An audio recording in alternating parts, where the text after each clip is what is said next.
May nagrani sa tuya na nagahagad partner ning tabang para sa iyang pamangkin na may kaninan sa pag-iisip. Iyan partner, taga Cabangan, Legazpi City, mga kaaksyon, dalanon tayo ni.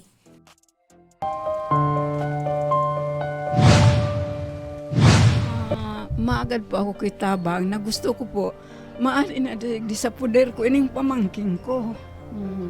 Pagalo na ako, madam, puyat, nag-aalat ako kung anong siya mauli. Pag abot niya pa, minsan, todo pa ang ribok. Pagsasaway ko rin siya, minsan nadadagit pa. Kaya yun gusto kong maali, digdiyo na sa kuya, madam, na abo ko na talagang makaiba siya. Tapi pagalo na akong maray, buda, yun na nga niyan, pirmi akong puyat. Tapos, bayolente na siya. Ano mo po ininay?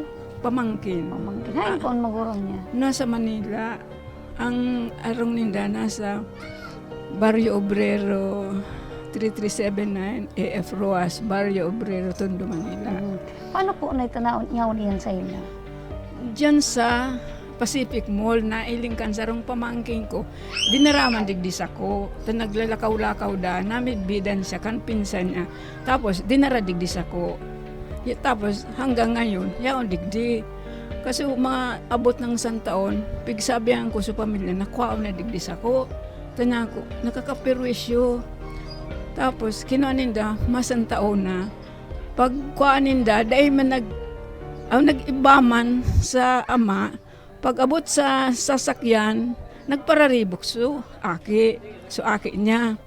Tapos, so gibo kang sa driver, pinababasin data. So mga pasayro, natatakot sa iya. O, umpisa ka ito, o. Then naman akong balita. So ikaduwang pagkua, kukuha na ko ta siya. Dahil man nakaiba, dahil kulang sa kwartang itatao ko. Naku, susunod ko na lang, ipapadara. Ngayon, kakaipuhan ngaya. Nakaitalugod ang mataong kwarta naman sa mga. May utang ako sa pamilya ninda. Kaya niya ko, sa susunod na niya ako, pag amubot sa kwarta, ipapadara ko agad. Dahil mampupig ko Kaya ngunyan, gusto ko na talaga maali digdio. Kasi may kwarta na nga niya akong inabot, uminabot na. Niya ko, sabi ko, sa raong pamangking ko, sabi ko, dumaan na niya ako, yaon na sa kwarto, sa kwarta. Ang sabi ka ako, kan nagsimbag sa iya suaki, dyan lang daw. O di, walang balak na kukwaong pa. Pero nang edad po ka nanay? 40 plus na po. 40 plus. Opo. Ngunyan, paano ang pagkaon niya? Saan ka po nagkukuha pang gastos? Sa kuya man po, igwa man akong dito na pensyon. Ako dahil ng trabaho niyan. Kaya ito, nagtatay-tay man ako. Namamasukan ako ito sa Manila. Ngunyan, pag uli ko na nga digdig ako na sa nang saro, dahil naman ako nagtrabaho medyo madiklom na din ang panghiling ko. Sa iya, ano po ang pangangaipo mo para sa iya na gusto mo ihagad? Kahisay po. Ang gusto ko talang po mangyari, maali na digdi sa kuya ini yung pamangking ko. Yan lang po ang gusto kong maali, ang pamangking ko. Pagalon ako madam makiiba. Pero for the meantime, dahil ka nasasakitan kan pagpakaon sa iya. Dahil man sa diri niya nga ni madam. Siya mismo nagluluto. Siya mismo sarili niyang pagkaon. Pag titawan ko, abo niya talagang So saan siya nagkukuha ang pagkaon? nang lilimos niya, ma'am. Ikaw po, Nay, kumusta ang financial mo? Okay naman po, madam. Dahil ka man kikapos. Hindi man ta. May dagatabang sa ko paminsan-minsan na pamangkin ko. Ayun, Oo. So ang kahagadan mo, makauli sa pamilya. makabalik ini duman sa pamilya niya. Taigwa pa man madam na magurang na. Kumusta ang sitwasyon niyo ngayon? Ano igway ng pamangkin mo? Wala naman. Ano ang go sa iya? Ang talaga niya, yung minalibong paminsan-minsan payo niya na tudo ang tataram. Kauronon mo, maray man magkauron. Pero igwa siya ng diferensya sa pag-isip. May ego talaga tayo. So ngunyan, hain po siya. Iyaon sa Legazpi, oral daw madam, naglalakaw siya, nang lilimos. Mauli siya digdi. Igwa ng may bagas ng dara, may pagkaon. may isira naman siyang sa diri. Tapag titawan ko, day nanggadpi Lalaki po ini. babae. Babae. Po. So, iyo pala nito ang kahagadan mo. Oye po, ma'am, na maali lang sa kuya. Pipaghalo na ako, ma'am.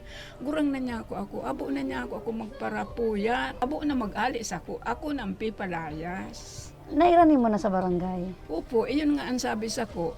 Dadaraon da sa kadlan, pero igwang sarong kapamilya na mag-iiba na iyo ang mata, okay, pagkaon. Nya, pinabot ko naman duman sa pamilya, dahil man nasimbag kung anong paman. Kaya gusto ko nang maali digdi sa pudir ko. Kaya nagdulok na ako sa Action Center. Nanya ako, sana matabangan ako.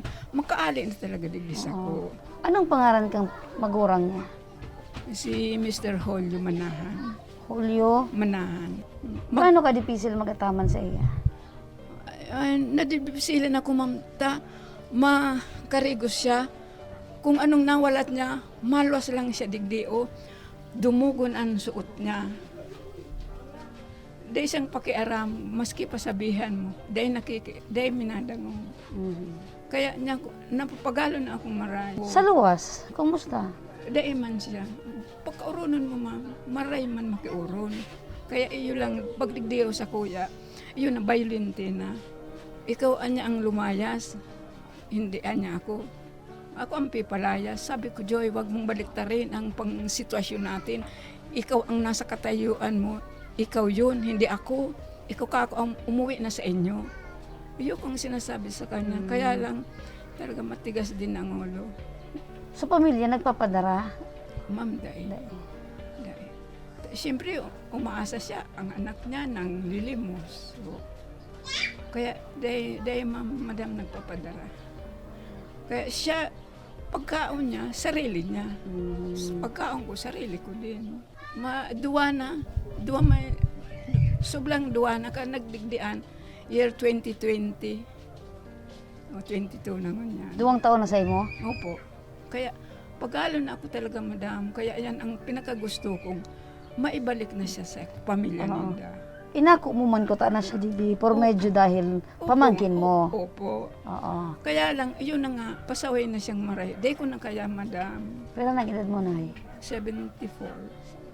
So dahil mo na talaga, gusto mo naman, matrangkiluhan ka. Gusto ko naman, matrangkiluhan ako, lalo na sa pagturo ko. Minsan, alas 9, pipirot naman ako. Minauli siya minsan, alas 9:30. Kung dae pa, maabot pa yan, alas 10. Kung dae pa, mga alas 11.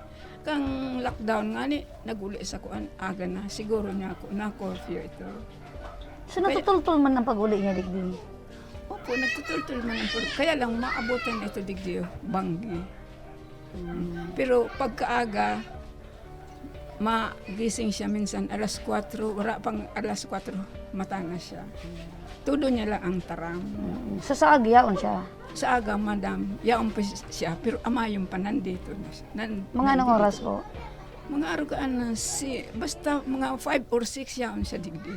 Pag 7 onwards, wala na? Minsan nandito pa. Mga 7 araw ka nandito pa. Masap na siya. Kibabalunon niya. Maalis sa digdio. May dara na siyang lutong kanin. Sige daw na, makipangapudan ka daw sa inyo. Hello, Kuya July. Si Ampi ito. Nag-agad akong tabang sa Action Center na may dara niya dyan sa Endo si Joy. Ta ako pagalo ng maray. Ang puyat ko, pirmi na sana ako puyat. Buda, mauli siya, matanga na. Pag abot niya digdi, minsan maribukom pa. Kaya Kuya July, abo ko na. Gusto ko nang maibalik sa Endo yan si Joy. Talagang pagalo na akong makiiba sa iya. Sana maintindihan mo ako. Ako talaga, abo nang makiiba sa iya. Isa pa, violente na. Matumang na. Tinulak na nga ni ako. Kaya abo ko nang masundan, Kuya July. Pasensya ka na. Talagang abo na talaga ako kay Joy.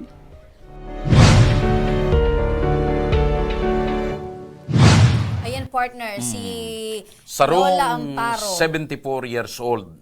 Na gusto Nag-aataman, man partner, ng pamangkin na may kaninan sa pag-iisip. gusto man mag-relax-relax, kundi dahil makapag-relax-relax. So pamangkin niya na medyo may hilang sa pag-iisip.